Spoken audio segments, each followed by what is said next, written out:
This is Doug Bollinger and you're logged on to Cricket Australia TV.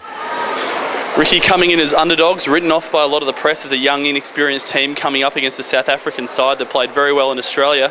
What's going through your head after that win? I think we're all just extremely satisfied with what we've achieved over the last couple of weeks, to tell the truth. It's been some of the best team cricket that I've been a part of for a long time. You know, we had a young and, as you say, inexperienced team coming here, but also a team that was full of talent and skill. And yeah, you look back at the last series in Australia, it was probably a lot closer than what everyone thought it was, and the results could have easily gone our way as well. So there were some positives there for us to take out of that last series. We brought them here, and we've played even better in this series, and you know, the cricket that we've played has been pretty spectacular. Well, that's it. If South Africa won all those little moments in this series in Australia, it seemed like all those moments went Australia's way here. Yeah, that's probably exactly right. I think pressure's got a lot to do with that in this game. You know, the longer you can sustain pressure, quite often things start to go your way, and they did that better than us in Australia, and we've certainly done that better than them here. Two things during this series: health and flexibility. How much of those two things helped you out? Oh, there's no doubt that helps. I mean, we've had a fit bowling group. We've had a very flexible bowling group.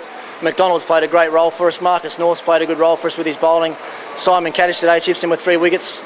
Our batting right the way down. With someone like Peter Siddle batting at 10, you know, you bat pretty low. So lower order runs were vital for us in Joburg, and then the ability for those guys to chip in with the ball in this game in particular has been pretty special.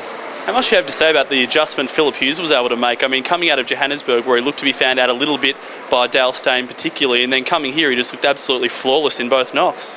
Yeah, he's got a technique that's a bit different, and I think they've come pretty hard at him with a lot of short stuff, but when they bowled their short stuff, I don't think they followed up with enough good length balls after that, and Phil was able to hit boundaries pretty much at will. You know, when they bowled the short stuff, if they got anything just outside his off stump, he was cutting it for 4 and releasing the pressure straight away. So that's where he's so dangerous. You know, him and Kaddish counter punched really well for us on that first morning, and you know, before we knew it, we were done for 180, and the balance of the game certainly in our favour.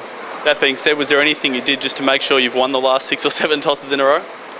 No, I actually copped a bit for losing as many as I did leading up to the last few Test matches, but yeah, things have gone my way, so it's always nice to win a toss. Although it would have been interesting in Joburg if they had batted first down there, it might have been a different story, but yeah, it's always nice, yeah. And heading into the Ashes, big series, big couple of months coming up, how excited are you about this group coming through now? Oh, look, you couldn't be any more excited, to tell the truth. I mean, we've played as a very good group of players here. We're not going to get carried away, though. We've got 1 Test match to go here and a bit of cricket to play before the Ashes, but things are heading in the right direction. We're pretty comfortable with the balance of players we've got around the group at the moment, and now it's all about looking after our bowling group and making sure that we've got those guys fit and healthy for when the Ashes comes around. Want to go behind the scenes with the Australian cricket team? For match highlights, interviews and features, make sure you're watching CATV on cricket.com.au. The home of Australian cricket online.